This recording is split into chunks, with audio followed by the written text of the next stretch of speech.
Lisa Miara, founder of Springs of Hope Foundation. Thanks so much for speaking to us and welcoming us in your home today. A pleasure, thank you, Michal. So Lisa, you're traveling once again to Iraq. I understand you're spending more time in Iraq than in Israel. What do you take with you? I take the DNA of Jerusalem with us. I take the DNA of, I believe, close to 20 years of working with those who faced death and survived terrorist attacks here. I take our DNA of this city to Iraq. You feel safe when you're in Iraq? Oh, totally, totally. I mean, totally. It's a country where there's very little, well, not international, but between city road signs. And like some places, they have a name both in Kurdish and in Arabic. And so you can be driving towards Erbil, and suddenly you won't see Erbil, you'll see Hola. And if you don't know Hola is Erbil, you think, where the heck has Erbil gone to? And there's no GPS systems, there's no maps, and you just have to guess it. You head for the basic direction, and I think the whole concept of Iraq is scary. The border, Iran, is scary, but if you're one that obeys the rules and stays within the Kurdish regional government, which is full of Peshmerga, where ISIS did not infiltrate and will not infiltrate, there's no reason to fear. And what does your family say about this? My family are, like most, you know, you can say you're doing a good work, but enough. I can remember my son lying here on this sofa one Friday night, you know, really chilled. And he just suddenly said to me, "Ma, do you ever think that when you're in Iraq that you have kids and you have grandkids?" And I said to him, "Sweetie," I said, "believe me, you're in front of my eyes 24/7. And I said, I hope one day there will come some comprehension of the enormity of an Israeli Jew living inside Iraq as one, with full recognition of the zehut and the identity." Lisa, we're sitting here in Jerusalem, in your home in Jerusalem, and yet you say you're living in Iraq. Yes. and you earlier mentioned that feels like home. It's become home, and it needed to become home in order to have the depth and the breadth and the height of relationship. This is long term. I mean, I've said to my guys there, and I've said it half kidding, but who knows, just over the mountain, there's the tomb of our Jewish prophet Nahum.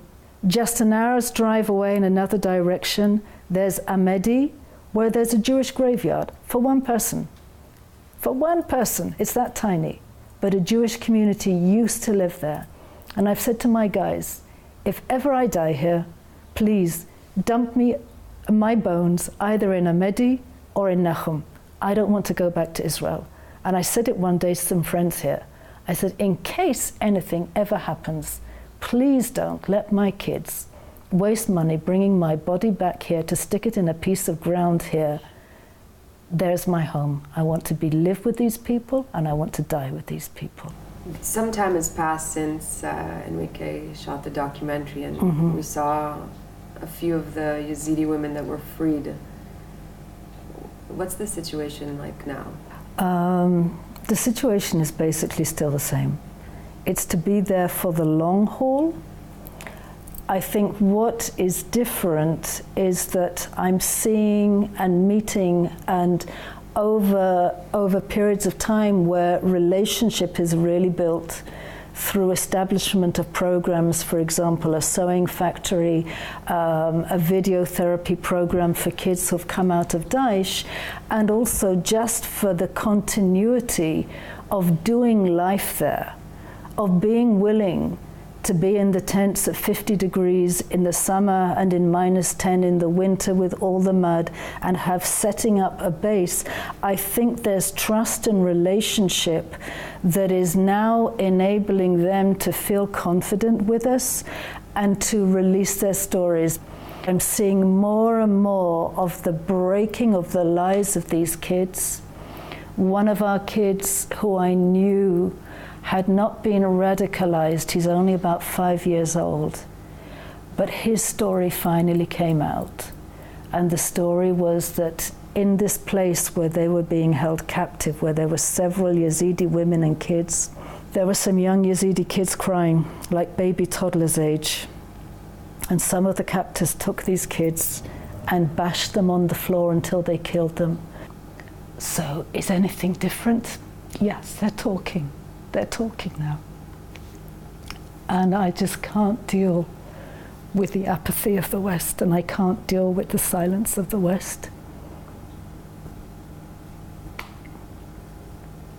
I just run out of words, Michal. I run out of words. Kids that went through the horrors that you describe, what kind of treatment and how do you reverse such radicalization? My answer is I don't know. And I would actually defy anybody who's even qualified to say that they know. When a child gets up at whatever time it is, 4 a.m. in the morning, because he's used to praying, and tries to force the entire tent to bow down and to worship Allah, is that these people don't respond in anger or frustration or like, I want to sleep, just get back and sleep. But they manage to divert the attention and to love on them with such patience that I think this is the best de-radicalization program. And the market is still operating? There's two things that are still operating. Trying to sell them back to the families through the slave markets, particularly of Raqqa. And if you're and there are those that do have to connect with captors and Daesh in order to get this information. We have contributed definitely to the purchase of a couple of women. There's no question about it.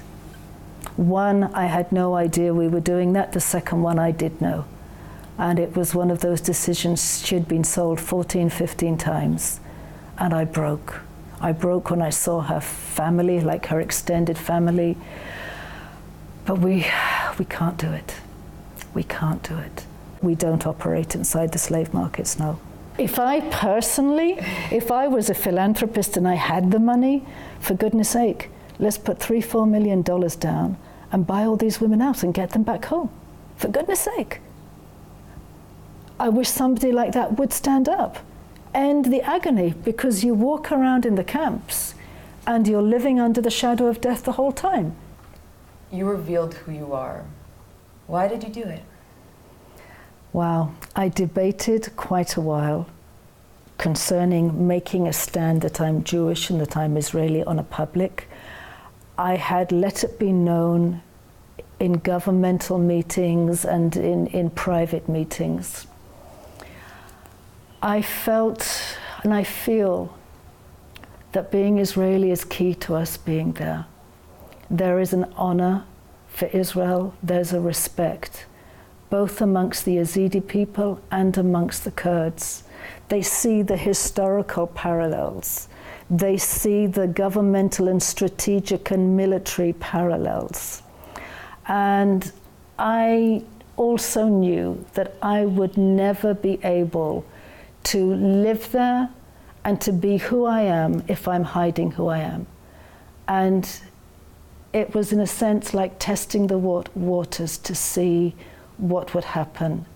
But I knew that I was walking into a very volatile position where both exposing myself and it going out on the media, it was shifting me into a very public place, which I don't desire and I don't want. I'm just happy to stay under the radar. Let me do my job. We lost, as a well-funded NGO, we lost 98% of our funding in the last year from both the Jewish community and what I suppose would be the evangelical community, really through a lack of understanding. I mean, people will say it to my face, we give money to Jews or Israelis in Israel, to works inside Israel, within the Jewish community. We don't give to other persecuted groups in the Middle East. So after, say, 2002 to 2016, it's really starting from scratch. I mean, how do you react to that? How does that make you feel? How it makes me feel that people are exceptionally narrow-minded. I've lost the majority of my personal friends. What is the most important thing you want people to see and hear? Don't be afraid. Don't be afraid of the unknown. Don't be afraid of people who are different from you. Come. Just come.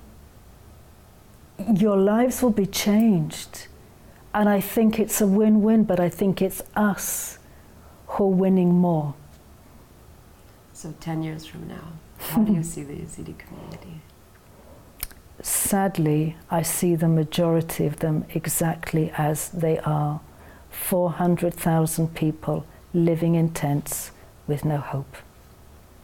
I want to see us embracing, from an educational perspective, the women and the kids who've been out of Daesh for more than 1 year, because there is an Iraqi law saying that those who've been outside the education system for 1 year are not entitled to return. And it's like, come on, these kids are special need. These women need to be given more chances because their husbands are in mass graves. So I would like to see us in a place of stability in the community where we can say, yes, we're contributing to education, to health, and to getting out of the camps, and to give you something that is sustainable, and then you can run with it and you can be the examples for others. Lisa Miara, thanks so much for speaking to us today. Thank you, Michal. And like some places, they have a name both in Kurdish and in Arabic, and so you can be driving towards Erbil, and suddenly you won't see Erbil, you'll see Hola. And if you don't know Hola is Erbil, you think, where the heck has Erbil gone to? And there's no GPS systems, there's no maps, and you just have to guess it. You head for the basic direction. And close to 20 years of working with those who face death and survive terrorist attacks here, I take our DNA of this city to Iraq. You feel safe when you're in Iraq? Oh, totally, totally. I mean, totally. It's a country where there's very little, well, not international, but between city road signs. Lisa Miara, founder of Springs of Hope Foundation, thanks so much for speaking to us and welcoming us in your home today. A pleasure, thank you, Michal. So Lisa, you're traveling once again to Iraq. I understand you're spending more time in Iraq than in Israel. What do you take with you?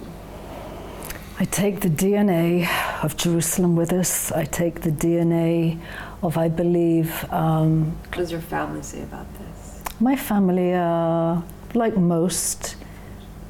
You know, you can say you're doing a good work, but enough. I can remember my son lying here on this sofa one Friday night, you know, really chilled. And he just suddenly said to me, "Ma, do you ever think that when you're in Iraq that you have kids and you have grandkids?" And I said to him, "Sweetie," I said, I think the whole concept of Iraq is scary. The border, Iran, is scary. But if you're one that obeys the rules and stays within the Kurdish regional government, which is full of Peshmerga, where ISIS did not infiltrate and will not infiltrate, there's no reason to fear.